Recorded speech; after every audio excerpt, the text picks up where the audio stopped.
창세기로 떠나는 여행 5. 제503부터 512까지.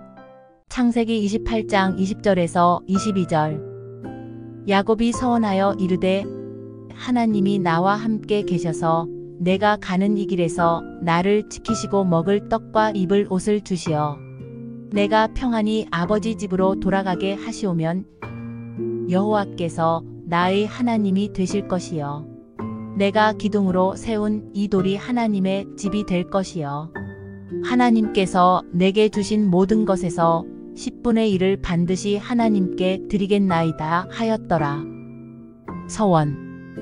서원은 어떤 조건이 충족되면 특정 행동을 하겠다는 약속이다. 야곱은 베델에서 나타난 하나님께 서원을 한다. 의식주를 해결해 주시고 평안 가운데 떠나온 아버지의 집으로 돌아가게 하시면 성전을 짓고 하나님이 주신 모든 것에서 반드시 10분의 1을 드리겠다는 서원이다. 우리의 서원은 하나님과 하나님의 나라와 그 나라의 일에 평안 가운데 확신을 주시오면 우리의 모든 것을 주께 드리겠나이다. 우리의 넉넉함과 모자람이 없는 충족의 조건은 여호와 하나님에 대한 나의 확신이다. 창세기 29장 20절에서 25절. 야곱이 라헬을 위하여 7년 동안 라반을 섬겼으나 그를 사랑하는 까닭에 7년을 며칠 같이 여겼더라. 야곱이 라반에게 이르되 내 기한이 찼으니 내 아내를 내게 주소서 내가 그에게 들어가겠나이다. 라반이 그곳 사람을 다 모아 잔치하고 저녁에 그의 딸 레아를 야곱에게로 데려가매 야곱이 그에게로 들어가니라. 라반이 또 그의 여종 실바를 그의 딸 레아에게 시녀로 주었더라. 야곱이 아침에 보니 레아라 라반에게 이르되 왜 삼촌이 어찌하여 내게 이같이 행하셨나이까? 내가 라헬을 위하여 왜 삼촌을 섬기지 아니하였나이까? 왜 삼촌이 나를 속이심은 어찌 됨이니까? 항의. 장자의 축복을 가로챈 야곱은 에서의 분노를 피하여 쫓기듯이 삼촌 라반의 집으로 가게 된다. 라헬과의 결혼을 위하여 라반에게 7년을 봉사하였으나 라반의 꾀에 빠져 언니 레아를 아내로 맞이하게 되고 7일 후 동생 라헬을 아내로 맞이하고 7년을 더 봉사하게 된다. 이때부터 두 아내와 몸종들까지 동원된 자녀 낳기 경쟁이 시작된다. 야곱은 이렇게 얽히고 설킨 일에 대하여 삼촌 라반에게 항의한다. 왜 삼촌이 나를 속이심은 어찌 됨이냐? 여기에 대한 삼촌 라반의 대답은 그 지방의 결혼법에 따른 것이라고 답한다. 야곱의 항의에 대한 하나님의 대답은 레아에게서 네 번째 아들로 유다가 출생하게 된다. 우리의 질문, 항해, 불만족스러움에 대한 주님의 대답은 나, 곧 그리스도를 나타내기 위함이다 라고 하신다. 창세기 29장 32절에서 35절. 레아가 임신하여 아들을 낳고 그 이름을 르우벤이라 하여 이르되 여호와께서 나의 괴로움을 돌보셨으니 이제는 내 남편이 나를 사랑하리로다 하였더라.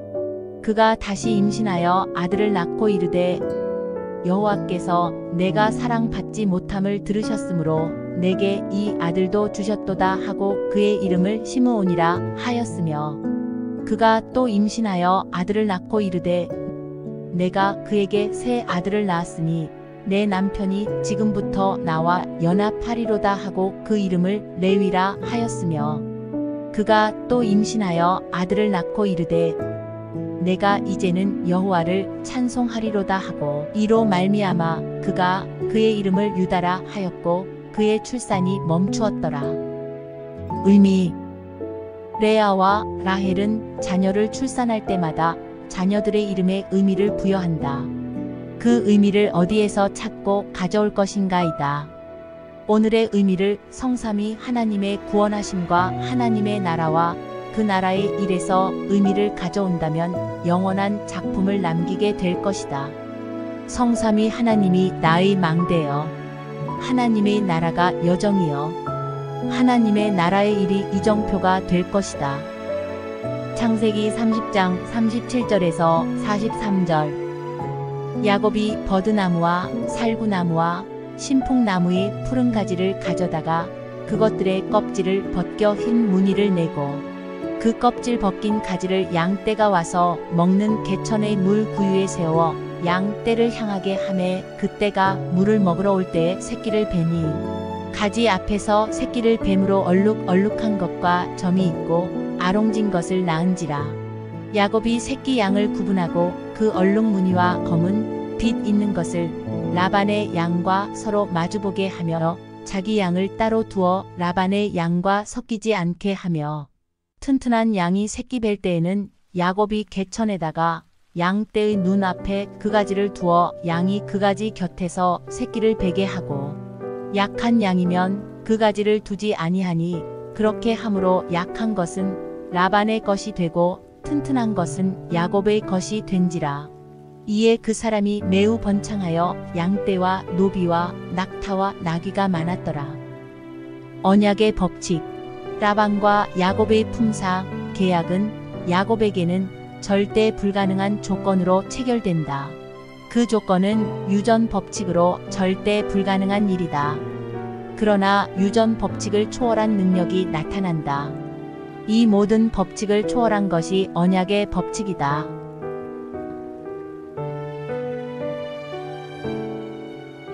창세기 31장 17절에서 20절. 야곱이 일어나 자식들과 아내들을 낙타에 태우고 그 몬바 모든 가축과 모든 소유물 곧 그가 밧단 아람에서 몬 가축을 이끌고 가나안 땅에 있는 그의 아버지 이삭에게 가려 할세.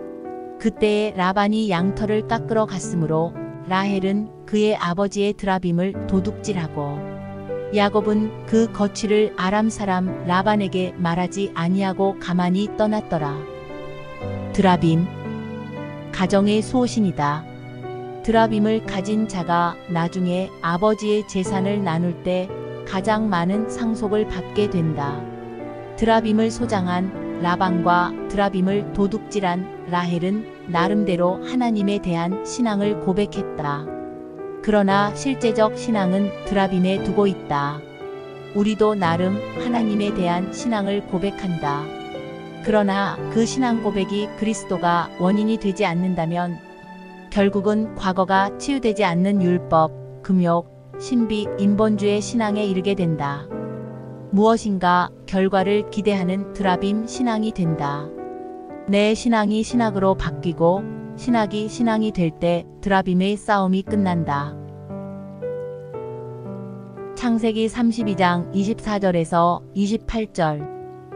야곱은 홀로 남았더니 어떤 사람이 날이 새도록 야곱과 씨름하다가 자기가 야곱을 이기지 못함을 보고 그가 야곱의 허벅지 관절을 치매 야곱의 허벅지 관절이 그 사람과 씨름할 때에 어긋났더라. 그가 이르되 날이 새려하니 나로 가게 하라. 야곱이 이르되 당신이 내게 축복하지 아니하면 가게 하지 아니하겠나이다. 그 사람이 그에게 이르되 내 이름이 무엇이냐? 그가 이르되 야곱이니이다. 그가 이르되 내 이름을 다시는 야곱이라 부를 것이 아니요 이스라엘이라 부를 것이니 이는 내가 하나님과 및 사람들과 겨루어 이겼음이니라. 야복 나루의 밤. 야곱은 편법적 삶의 방법으로 숱한 잡음과 갈등을 만들었던 인물이다.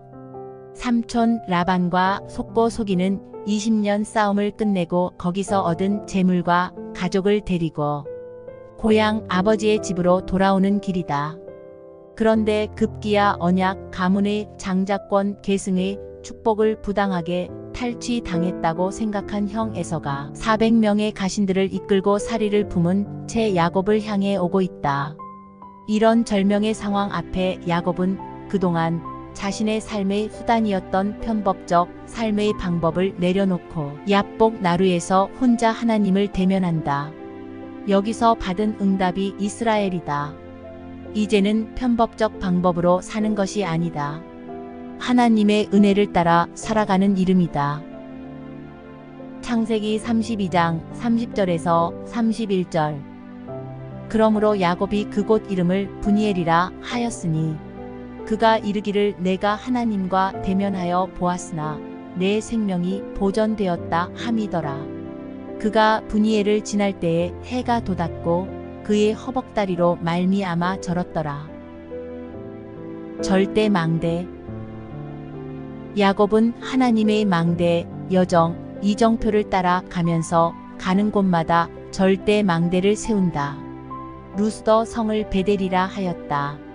무명의 길을 마나하임이라 하였다. 야복 나루를 분이엘이라 하였다. 세겜 성읍을 엘엘로 헤이스라엘이라 불렀다. 오늘은 2024년 10월 6일. 오늘의 절대 망대. 창세기 34장 1절에서 4절. 레아가 야곱에게 낳은 딸 디나가 그 땅의 딸들을 보러 나갔다가 히위 족속 중 하몰의 아들 그 땅의 추장 세겜이 그를 보고 끌어들여 강간하여 욕되게 하고 그 마음이 깊이 야곱의 딸 디나에게 연연하며 그 소녀를 사랑하여 그의 마음을 말로 위로하고 그의 아버지 하몰에게 청하여 이르되 이 소녀를 내 아내로 얻게 하여 주소서 하였더라. 보상. 야곱의 딸 디나가 히위 족속 하몰의 아들 그 땅의 추장 세겜에게 강간을 당한다. 가해자 세겜의 아버지 하몰은 여기에 대한 보상으로 세겜 땅에 살면서 각 족속 간에 통혼하며 매매도 하고 여기서 기업도 얻도록 하겠다는 것이다. 그러나 피해자 디나의 오빠들은 피해의 보상으로 그들 족속을 죽이기로 결정하고 할례라는 거짓 조건을 이용하여 그들 족속을 다 죽이게 된다. 과연 이 방법이 디나의 수치와 부끄러움에 대한 보상이 되었을까? 아니다. 어떤 조건도 디나가 당한 수치와 부끄러움에 대한 보상이 되지 않는다. 오직 이 현장과 사건이 전도와 선교의 응답으로 연결된다면 거기에는 충분한 보상이 될 수 있다.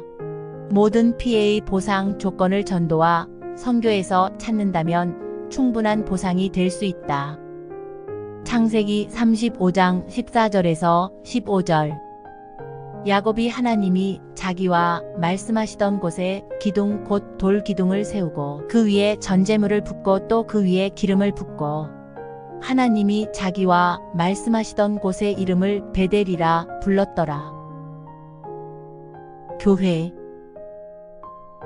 야곱의 결론은 떠나왔던 고향 아버지의 집으로 돌아와 하나님께 서원을 올렸던 베델의 교회를 세운다. 우리의 결론은 내가 교회로 서고 교회를 세우는 것이다.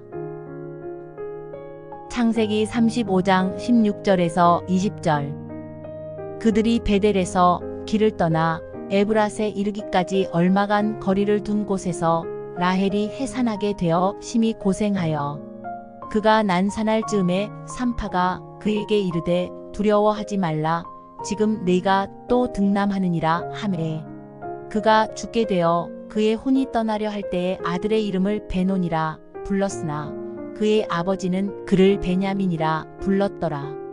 라헬이 죽음에 에브랏 곧 베들레헴길에 장사되었고 야곱이 라헬의 묘에 비를 세웠더니 지금까지 라헬의 묘라 일컫더라.